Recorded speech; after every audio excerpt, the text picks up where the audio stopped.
In the 1950s, deep within the corridors of American intelligence, the CIA began one of the most terrifying experiments in human history. It wasn't a weapon you could see. It wasn't a bomb. It was something far more insidious: the complete and total control of the human mind.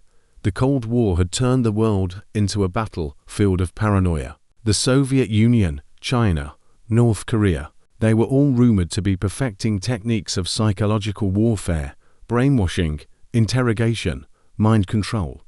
And America was terrified. It was falling behind.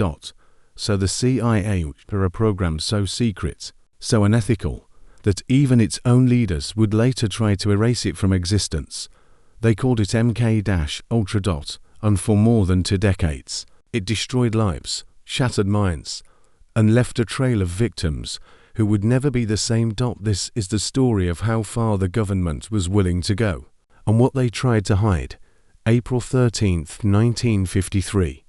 CIA Director Alan Dulles authorizes a new covert program under the Technical Services Division. The project's codename, MK-Ultra. Dulles was obsessed. Reports were flooding him from Korea.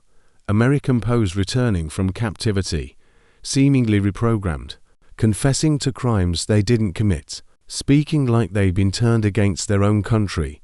The fear was real, and the question haunted Washington: could the enemy really break a man's mind? Dulles believed the answer was yes, and if the Soviets had that power, America needed it to. MK-Ultra wasn't just one experiment, it was an umbrella, covering 149 sub-projects across universities, hospitals, prisons, and pharmaceutical companies.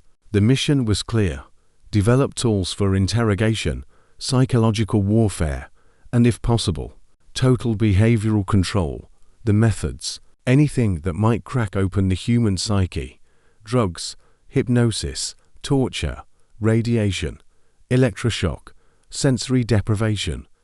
And it was all hidden, funded through CIA, but organizations with names that sounded academic and harmless: the Society for the Investigation of Human Ecology, the Geschichte Fund for Medical Research. No oversight, no accountability, no consent.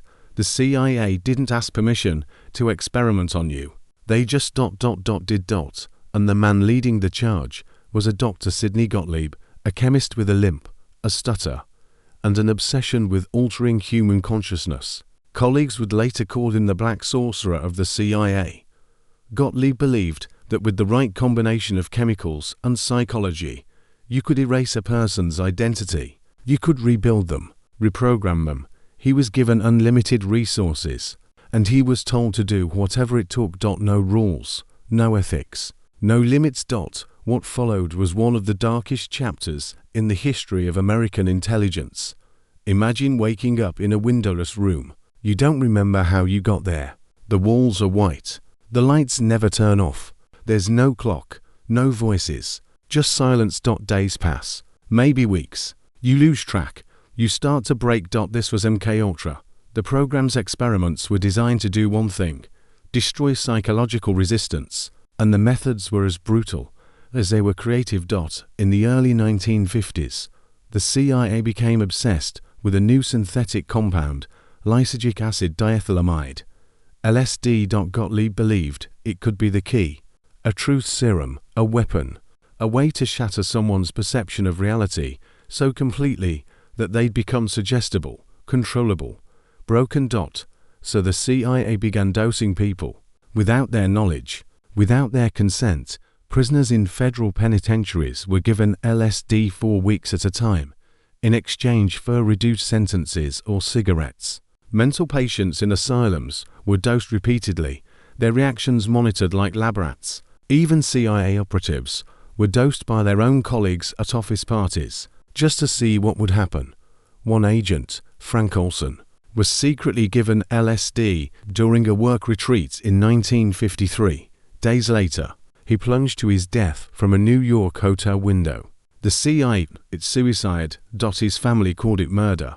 But LSD was just one tool. The CIA wanted to know: what happens when you strip away all sensation, when a person has nothing, no sound, no light, no human contact, Subjects were locked in lightless, soundproof rooms, suspended in water tanks, blindfolded, and restrained 4 days, even weeks. Some reported hallucinations.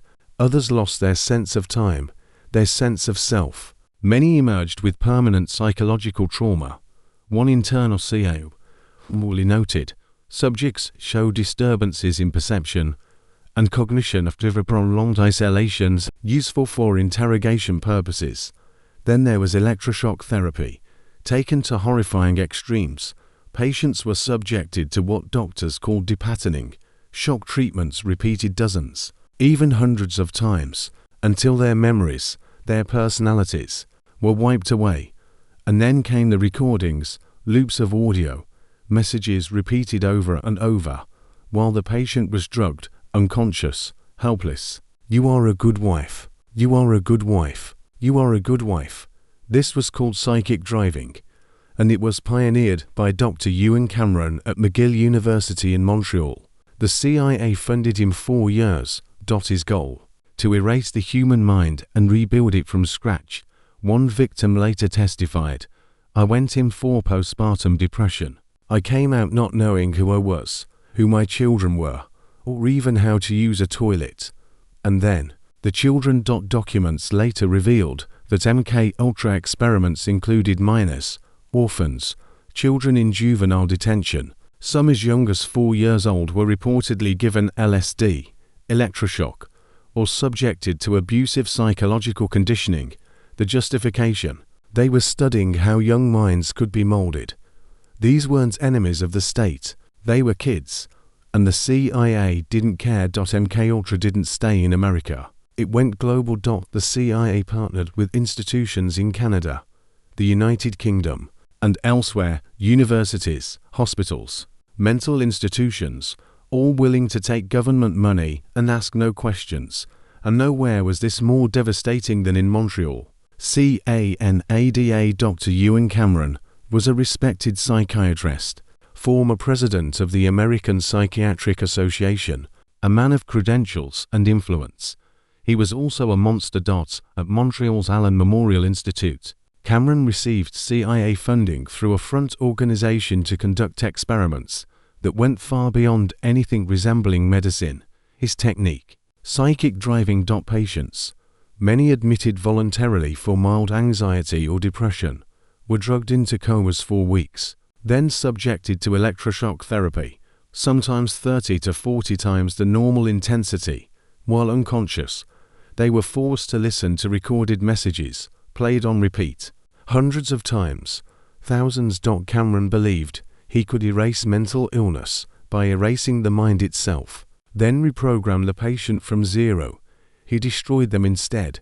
Patients lost their memories, forgot their families, couldn't feed themselves, couldn't speak. Some never recovered. One victim, Velma Orlico, later said, "I went in as a wife and a mother. I came out as nobody." The CIA knew what Cameron was doing. They funded it 4 years, and when it was all exposed, they denied involvement, destroyed the records, and left the victims to suffer in silence. Cameron wasn't alone. The CIA funneled money into dozens of universities: Stanford, Harvard, Cornell, McGill. Researchers were told to study stress, behavior modification, enhanced interrogation. They weren't told it was MKULTRA, and most of them never asked. In some cases, students became subjects. In others, prisoners or psychiatric patients were used without consent. The experiments ranged from psychological manipulation to chemical dosing to experimental surgeries on the brain, all of it hidden, all of it justified in the name of national security. And the people who suffered, they had no idea who was really behind it, behind every experiment, every file, every cold clinical report. There was a person, a life shattered, a mind broken, a family destroyed. Frank Olson was a CIA biochemist working on classified projects. In November 1953, during a work retreat, his colleague Sidney Gottlieb secretly dosed his drink with LSD. Olson spiraled. He became paranoid, erratic, convinced he'd made a terrible mistake in his work. The CIA sent him to New York to see a psychiatrist. On November 28, 1953, Frank Olson fell from the 13th floor of the Statler Hotel and died. For more than 20 years, his death was called a suicide. The CIA paid his family a small settlement and moved on. But in 1975, declassified documents revealed the truth. Olson had been dosed with LSD without his knowledge. His son, Eric Olson, spent decades fighting for answers. In 1994, an exhumation revealed trauma to Frank's skull consistent with a blow to the head. Before he went out the window, Eric believes his father was murdered, and the CIA has never fully explained what really happened that night. Velma Orlico was a schoolteacher and mother who sought help for postpartum depression. In 1956, she was admitted to the Allen Memorial Institute under Dr. Ewan Cameron's care. What followed was months of hell. Drugged unconscious, electroshocked repeatedly, subjected to psychic driving with looped recordings. When she was finally released, Velma didn't recognize her children. She had lost years of memory. Her personality had changed. She suffered for the rest of her life. In 1988, Velma and 8 other Canadian victims sued the CIA. The case dragged on 4 years. Eventually, the U.S. government settled out of court for $750,000, split among the victims, a fraction of what they deserved, and no admission of guilt.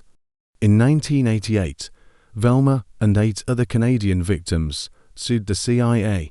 The case dragged on 4 years. Eventually, the U.S. government settled out of court for $750,000, split among the victims, a fraction of what they deserved, and no admission of guilt. In January 1953, Harold Blower, a professional tennis player being treated for depression, was used in a secret army experiment at the New York State Psychiatric Institute. He was injected with a synthetic mescaline derivative, without his knowledge or consent. After the 5th injection, Blower began convulsing. Within hours, he was dead. His family was told it was a reaction to his treatment. The truth didn't come out until 1975. The government paid his surviving family $700,000. 22 years too late. These are just 3 stories. There were hundreds more, maybe thousands. Most will never be known. The files were destroyed, the victims silenced, the truth buried. For 2 decades, MKULTRA operated in total secrecy. But in the 1970s, the walls began to crack. The Watergate scandal had shattered public trust in the government. Journalists were digging. Whistleblowers were coming forward. And the CIA was under scrutiny like never before. In 1974, investigative reporter Seymour Hersh published an explosive article in the New York Times, exposing illegal CIA activities on American soil. The backlash was swift. Congress demanded answers. In 1975, President Gerald Ford established the United States President's Commission on CIA Activities, known as the Rockefeller Commission. Shortly after, the Senate launched its own investigation, the Church Committee, led by Senator Frank Church. And what they found was staggering. 4 months. The Church Committee hauled CIA officials into public hearings. Agents testified. Documents were subpoenaed. And slowly, piece by piece, MKULTRA was dragged into the light. Sidney Gottlieb was questioned. He admitted to overseeing experiments involving LSD, electroshock, and psychological torture. But he claimed he was just following orders. The problem: most of the evidence was gone. In 1973, as the investigations began to heat up, CIA Director Richard Helms ordered the destruction of all MKULTRA records. Thousands of documents shredded, burned, erased. What survived was a fraction. A few boxes of financial records, a handful of memos. Enough to prove MKULTRA existed, but not enough to know its full scope. When the hearings were broadcast on television, the American public was horrified. The CIA had dosed its own citizens, tortured prisoners, funded unethical experiments in universities and hospitals, destroyed lives, and tried to cover it up. Victims came forward. Lawsuits were filed. The government scrambled to contain the damage. Settlements were paid. Apologies were issued. But no one went to prison. No one was held accountable. And the question remained, what else didn't we know? MKUltra officially ended in 1973. But the story didn't end there. Because when you dig into the history, the missing files, the contradictions, the unanswered questions, you start to realize something disturbing. We still don't know how far it really went. The documents that survived MKULTRA's destruction represent less than 10% of the program's total records, the rest gone forever. So we don't know how many people were experimented on. Estimates range from hundreds to tens of thousands. How many died as a direct result? Frank Olson and Harold Blauer are just the ones we know about. What other techniques were tested? Sleep deprivation, hypnosis, lobotomies, experimental surgeries, all confirmed. But what else? Whether any of it actually worked? Did the CIA ever succeed in controlling someone's mind? The government has never fully answered these questions, and they likely never will. Over the decades, MKUltra has become a cultural legend, a symbol of government overreach and paranoia. Some theories are wild, others aren't so easy to dismiss. Was the Unabomber, Ted Kaczynski, a victim of MKUltra? He participated in psychological experiments at Harvard in the 1960s. Experiments later confirmed to have CIA ties. Was Whitey Bulger, the notorious mob boss, experimented on? Yes, he confirmed it himself. He was dosed with LSD over 50 times while in prison as part of a CIA program.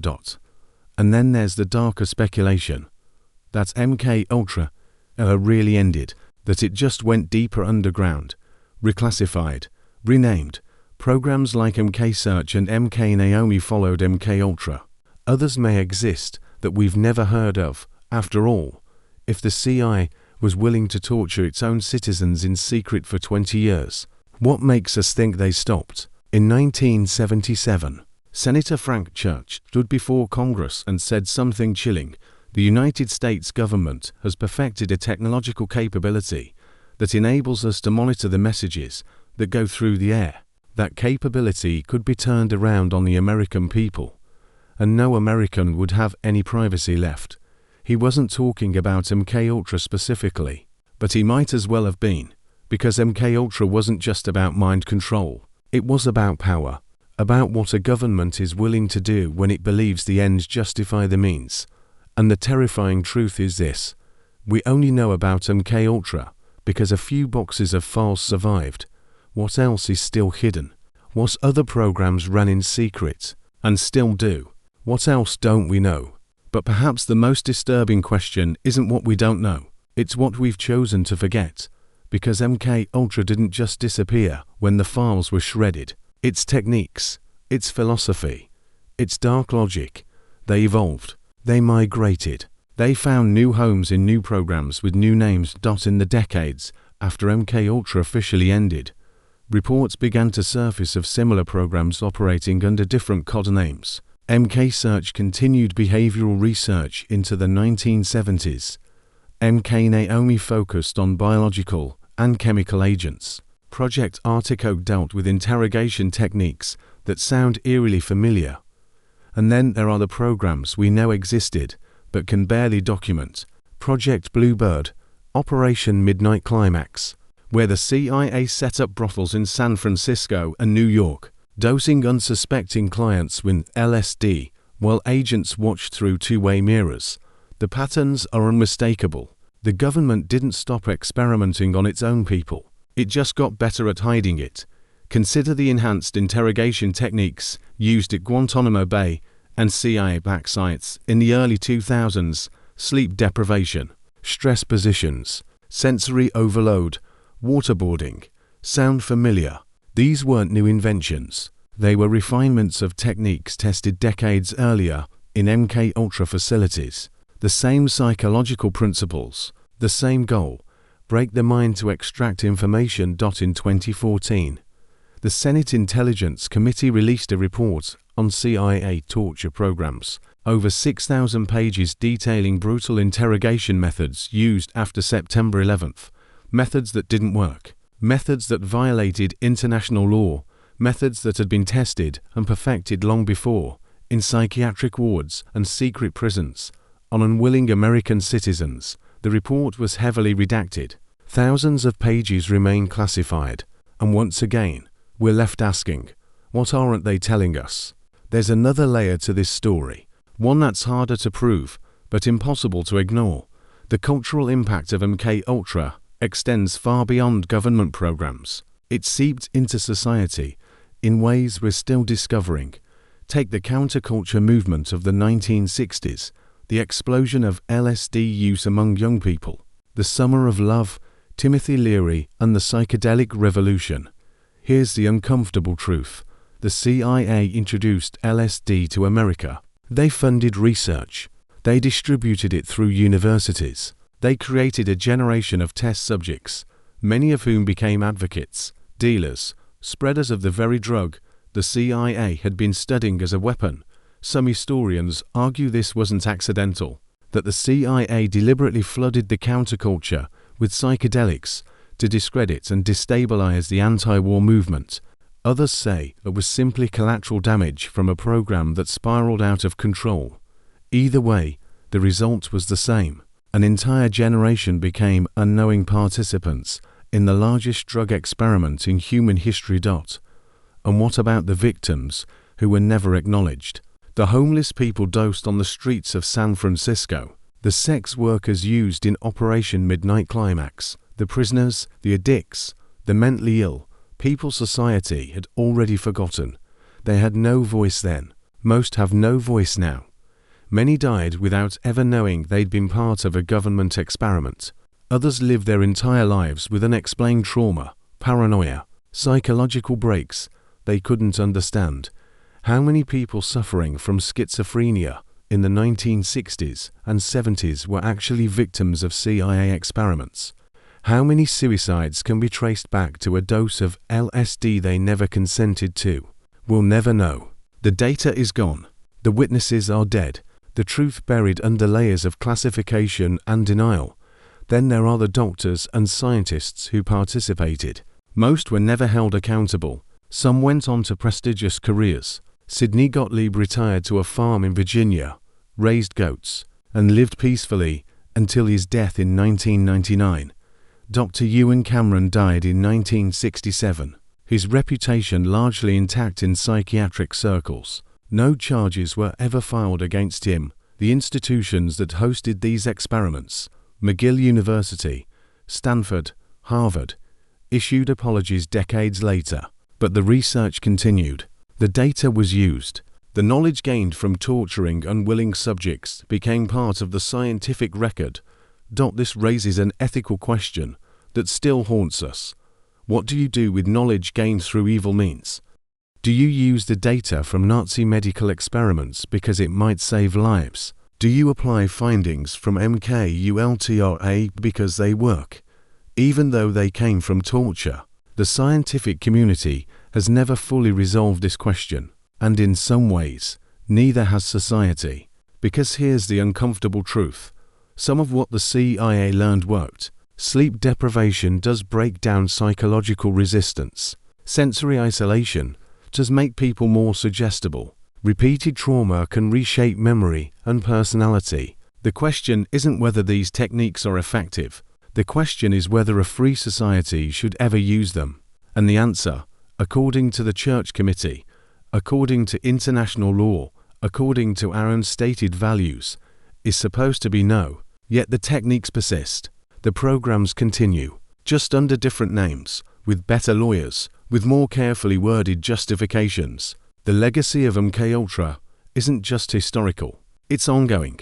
Every time a government claims the right to torture in the name of security, every time enhanced interrogation is used as a euphemism for techniques we once called war crimes, every time someone argues that extreme circumstances justify extreme measures, we're living in the shadow of MKULTRA. Because that's what MKULTRA really was. It wasn't just about mind control. It was a test A test of how far a democracy will go when it's afraid, how many of its own principles it will sacrifice, how many of its own people it will hurt. And the terrifying answer is, pretty far. So when we ask what else is hidden, what other programs are running in secret, what else we don't know, we're asking the wrong question. The right question is, what are we willing to accept? What are we willing to tolerate in the name of national security? What price are we willing to pay? And who are we willing to sacrifice? Because MKULTRA taught us that when a government decides that some people are expendable, prisoners, the mentally ill, the poor, the powerless, there's no limit to what it will do to them.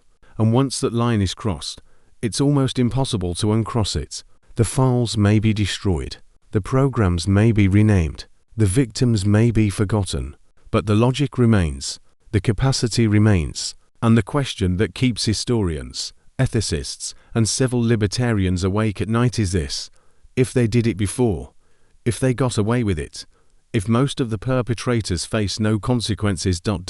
What makes us think it isn't happening right now?